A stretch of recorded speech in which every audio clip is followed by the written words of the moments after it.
uma lenda aqui viva do motociclismo e das aventuras aqui de Pernambuco, meu amigo Tiago, que só conhecia de Facebook e agora conhecendo pessoalmente, vai nos contar, para mim e para vocês, um pouquinho da história dele, da vida dele. Sou Tiago, sou da cidade de São Lourenço da Mata, aqui em Pernambuco. Essa história de aventura eu comecei numa bicicleta. Uma bicicleta, quando eu ganhei a minha primeira bicicleta, até então eu só brincava na porta de casa. E aí a bicicleta me deu a oportunidade de sair da rua de casa. E eu conheci a rua vizinha. E vi que a rua vizinha era diferente da minha. Tinha outra cultura, tinha outro ritmo e tudo. E aí isso aí foi meio que me fascinando. Porque eu estava habituado àquela rotina e tudo. E aí quando eu conheci outros amigos de outra rua e passei a conviver lá com eles também, acabei vendo como era interessante conhecer outras culturas, outras pessoas e assim. E aí daí eu comecei a ir a mais distante, sair do bairro, sair da cidade.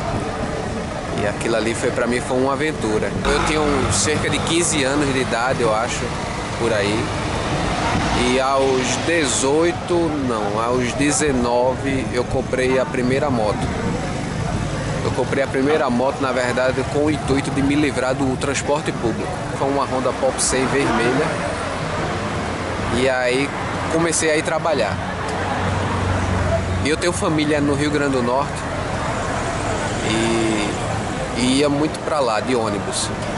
Só que chegou um dia que minha tia tinha um namorado e ele resolveu levar todo mundo de carro.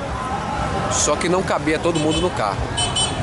Então, 2 pessoas sobrariam. Era eu e a minha namorada, que hoje é minha atual esposa. Eu pensei, não, eu vou na moto. Aí o pessoal ficou, não, você é louco ir numa moto, uma moto pequena dessa. Essa moto não aguenta, essa moto não chega lá. Isso não, chega. Eu vou acompanhando o carro aí de boa. Mano, que horas a gente vai sair? Aí o pessoal programou lá para sair às 11 da noite. E aí, você vai? Eu digo, vou. Peguei, sentei na moto, não tinha bagagem, não tinha nada, era só eu, porque a bagagem ia toda no carro. Aí saímos, ainda se atrasou-se a saída, saímos às 11h30 da noite. E passei a madrugada todinha viajando na moto, na Popzinha. Meu amigo, quando eu cheguei em Natal, eu não me conheci mais. Porque até hoje eu sou fascinado por viajar na madrugada. Porque foi uma coisa tão fascinante. Quem tiver a oportunidade um dia de viajar de madrugada, que se sentir seguro de viajar de madrugada, viaje e experimente. Porque pouco carro, não tem calor, não tem barulho, não tem vento, não tem nada. É só paz. O barulho da moto, o barulho do vento com capacete, o que seja. E é uma paz tão grande, tão grande, tão grande. E quando eu cheguei em Natal, eu fiquei louco, cara. Eu disse, meu amigo, eu consegui chegar em Natal. Então, eu consigo chegar em outro lugar. Então, quebrei a barreira pessoal. O medo que muita gente impõe, né? Que, na verdade, não existe. O risco sempre existe, mas você não pode viver enfatizando o risco. Porque senão você vai deixar de viver. Quando eu voltei, eu conversei com a minha esposa, que era namorada na época. Eu disse, rapaz, tu gostou? Ela disse, eu gostei. Eu disse, vamos viajar mais? Aí, vamos. Vamos pra onde agora? Eu disse, não, vamos na Paraíba, que a gente passou pela Paraíba e não conheceu a Paraíba. Aí vamos, aí pegamos a moto, já fomos sozinhos já. Foi incrível. Daí passamos a viajar por aqui, por Pernambuco. Eu digo, vamos conhecer as cidades perto da gente. A gente vinha para Caruaru e saía viajando por aí. Eu não lembro todos os lugares que eu fui agora, que isso aí foi 2008. Mas aí andamos pra caramba.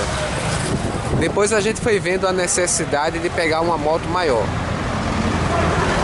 para poder carregar bagagem e tudo, porque era difícil carregar bagagem na Pop 100. Então aí troquei por uma Honda CG Fan 125, não, 150. E aí viajamos, aí eu tinha uma expectativa de quando eu pegasse essa moto, ela ia ser bem melhor carregada para andar. Mas aí a moto era muito fraca. Era como eu estava andando com a Pop 100, só que eu podia carregar a bagagem. E aí eu queria uma moto que eu andasse melhor, pelo menos andasse a 90, 100, que a minha velocidade máxima é 100 em viagem. E aí a moto não andava bem. Aí eu tomei meio que um desgosto dela, aí apareceu um cara com uma Honda Twister. Aí fez, meu irmão, eu troco uma pela outra aí. Nem valia. Eu disse, toma, é tua moto. Nem valia a moto. Eu tomei um fumo arretado nessa troca aí. Mas eu tava meio desgostoso da moto, aí troquei na Twister. No dia que eu troquei... Não, no dia seguinte eu disse, ó, eu tinha tido uma raiva voltando de uma viagem de Natal com a moto, que você voltar do Rio Grande do Norte para Pernambuco no horário da tarde, você vem contra o vento. Eu tive uma raiva nesse dia, porque ficou muito cansativa a viagem, a moto não passava de 770. Não sei se a moto tava ruim, o que era. Acho que a moto tava ruim. E aí eu troquei com a moto com cara de tardezinha. De tardezinho eu ainda fui numa oficina. Na hora que eu troquei, eu disse, irmão, revisa essa moto aí. Aí o cara deu uma revisada nela, trocou o óleo, meio que... Eu digo, irmão, essa moto aguenta viajar? Ele disse, aguenta. Eu disse, pronto. No outro dia de manhã eu fui em Natal. Só pra matar, eu sou meio psicopata comigo mesmo, né? Agora eu volto de boa no vento. Eu vou passar aí, eu disse, eu vou em Natal. Eu disse a Mariana, eu vou lá em Natal. Ah, tu é doido, vou lá em Natal. E tu volta quando? Eu disse, não, de tarde eu volto. Eu só vou lá esperar da hora que a gente voltou ontem e eu vou voltar na mesma hora, que eu quero ver como é que essa moto se comporta. Eu fui, passei uma manhã lá em Natal, quando deu 1h da tarde eu saí para voltar para casa. Aí voltei na hora do vento, e agora tem uma moto. Era contra o vento, a moto dava 140, 150, eu digo, pronto, agora sim. Agora eu tô satisfeito. Agora eu vou andar bem, não que eu queira correr, mas é porque eu queria uma moto que carregasse peso e andasse bem, se aumentar consumo. A outra moto andava forçando, aí aumentava o consumo. Aí fiquei um tempo com a Twister. Aí, por incrível que pareça, eu conheci o Luciano aqui de Caruaru, do Motoclube Me Dê Motivos. E ele tinha uma Teneré azul. E aí, eu dei uma volta na Teneré dele. Aí eu enlouqueci, cara. Moto grande, arretada, uma moto que dá um conforto a você muito bom. Aí eu disse, cara, eu quero ter uma Teneré. Fui numa loja ver quanto era uma Teneré, era muito caro. Eu digo, rapaz, eu não estou trabalhando para isso não, mas eu quero, vou ver como é que eu faço. Na época era muito caro para mim. E a minha moto, mesmo que eu vendesse, era um valor muito baixo, era R$3.500, R$4.000 no máximo. Mas aí eu fiquei com aquilo na cabeça, aí depois eu relaxei. Aí, por acaso, um amigo chega para mim e faz, tu quer trocar essa Twister numa Bros? Aí eu disse, não quero não, cara. Depois ele disse, não, eu tô afim da Twister e tal. Aí eu fiz, não, então eu vou pensar. E pensei e fiz o seguinte, se eu pego uma Bros, que é mais fácil de vender, junto uma grana e compro a Teneré. Aí troquei a Twister numa Bros, peguei uma volta, vendi a Bros, peguei um dinheiro. Aí arrumei um cartão, fui na loja e comprei a minha Teneré. Aí comprei ela em dezembro de 2014. Quando eu comprei a Teneré, aí, cara, aí eu me apaixonei pela estrada mesmo, porque a moto é muito boa para viajar. Aí, no mesmo ano, eu fiz uma viagem pelo sertão até o litoral. Depois eu fiz uma pelo litoral, isso eu fiz só, depois eu fiz uma pelo litoral até Jericoacoara com a minha esposa. Aí eu teve uma situação, uma época na minha vida que eu fiquei desempregado junto com a minha esposa na mesma semana. Aí eu fiquei meio depressivo, assim, mas durou uma semana só, que essas coisas não colam em mim não. Peguei uma grana, olhei pra mulher assim, disse, vamos viajar? Vamos. Para onde é que a gente vai? Eu digo, eu não sei. Vamos sair andando, vamos em direção ao sul. Botei o dinheiro na carteira, peguei a moto, amarrei a bagagem e a gente foi parar em Montevidéu, no Uruguai. Desceu o litoral todinho, atravessou a fronteira e foi parar em Montevidéu, isso em 2016. E aí, desde então, eu não arrumei mais emprego nenhum, passei a ser autônomo. E depois dessa viagem, eu disse, agora eu quero viajar mais longe. Aí, no ano seguinte, eu fui até o Atacama. Eu desci pela BR-116, em direção a Foz. Cruzei o Paraguai, a Argentina, fui na Bolívia, depois fui no Chile. Saí da costa do Atlântico para a costa do Pacífico, com a moto. Aí fui sozinho, 40 dias de viagem também. Aí em 2018, eu disse, minha esposa já estava me cobrando um filho. Aí eu disse, não, então vamos fazer o seguinte. Eu não estou acostumado a viajar de carro não, eu gosto de viajar na moto. Mas vamos fazer uma viagem de carro. Quando a gente voltar da viagem, aí a gente se planeja para ter um filho. Ah, beleza, vamos. Comecei a preparar uma viagem para ir até o Ushuaia. Passar uns 6 meses viajando no carro. Preparei o carro, fiz tudo. Quando a gente está no meio do projeto, da preparação, aí a gente descobre que ela está grávida. Acabou o plano todo. Tinha juntado uma grana, tinha feito umas camisas, tinha feito um monte de coisa. Eu digo, meu irmão, pra gente não perder, vamos mandar. Ela tava por 5 meses já, quando a gente decidiu sair. E aí a gente conseguiu ir até Jericoacoara de carro. Aí eu passei a conhecer a liberdade que o carro também pode proporcionar. Porque a liberdade, eu levo um lema comigo que a liberdade não está na moto, não está na bicicleta, não está no carro, está em você. Assim, você que sente, você que tem que procurar ver como você sente aquilo e alinhar tudo, como você se sente melhor, tudo. Mas a liberdade não está restrita à moto. Então, a liberdade está dentro de você. Então aí a gente conheceu o carro, preparou o carro e tudo. E aí eu inventei uma cama que eu armo dentro do carro, cozinha, tudo. E aí fomos em 2018 a gente foi até Jericoacoara, foi o que deu, porque ela estava com 5 meses de gravidez, e aí foi o que deu. Se eu for parar e analisar todas essas viagens assim que eu já fiz, e tentar analisar, na verdade, eu não sei nem te explicar exatamente o que eu sinto, mas eu vou te explicar a vocês que estão vendo o vídeo, não só o Ita aqui. Eu me desacelero. Eu tenho uma atividade profissional hoje que me deixa 100% o dia todo. Então a viagem para mim é uma forma de desacelerar.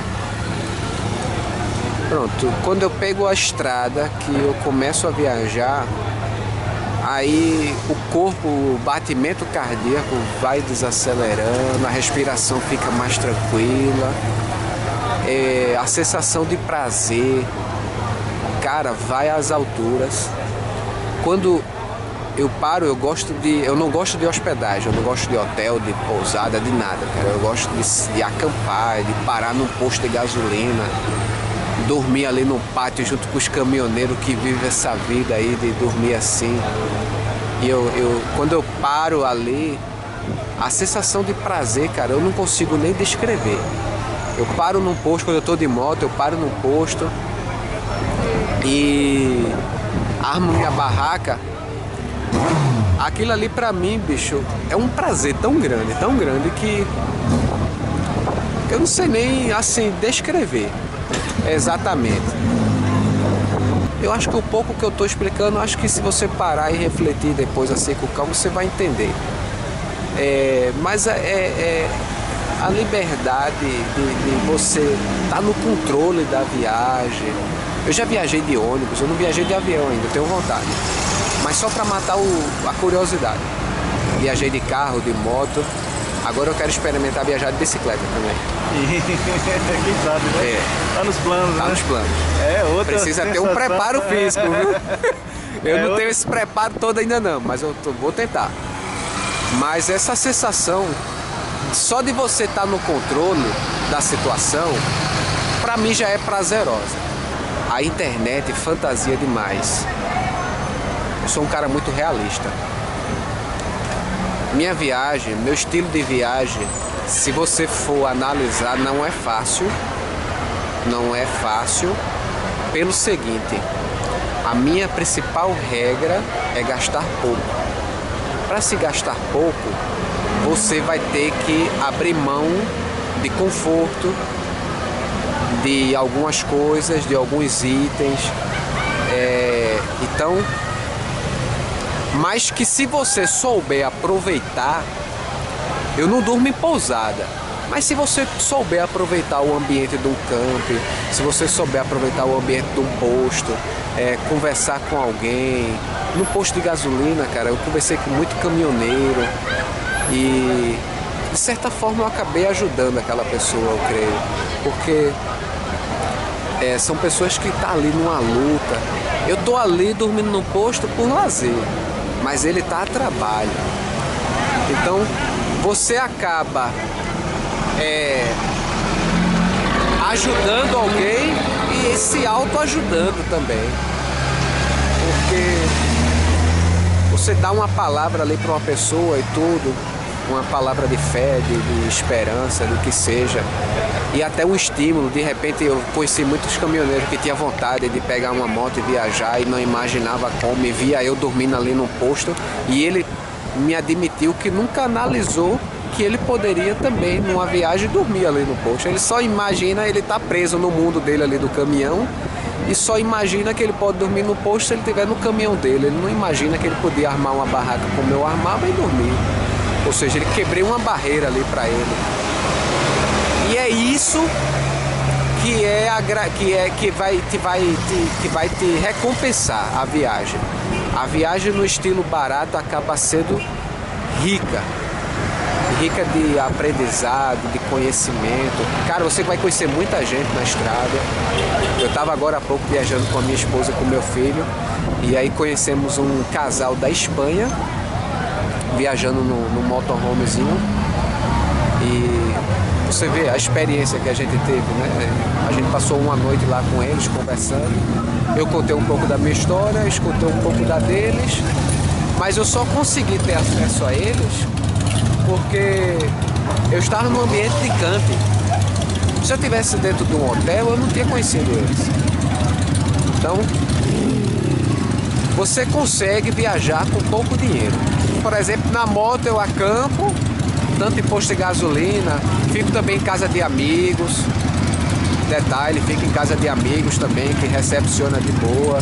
Da mesma forma eu também recepciono na minha casa. Uma viagem, a maior que eu fiz, eu tive um custo diário de R$70 para tudo, para alimentação, combustível e passeio. Foram 40 dias viajando, gastando R$70 por dia. Agora isso é R$70 para tudo que teve, de emergência na moto, de alimentação, de passeios que eu tive que pagar, porque tem uns que não dá para fazer de graça, e combustível. Agora sim, é difícil no primeiro momento, porque quem tiver de repente está acostumado a um estilo de viagem onde você paga uma hospedagem, aí você vai estranhar um pouco, mas é só você saber absorver, saber extrair o melhor de tudo. O melhor de tudo. E dá sim para viajar com pouca grana. Com muito esforço, com muito trabalho, você economiza um pouco aqui, um pouco ali. Eu sei que hoje em dia é difícil, mas dá. Se eu conseguir, outra pessoa consegue. Eu não sou melhor do que ninguém.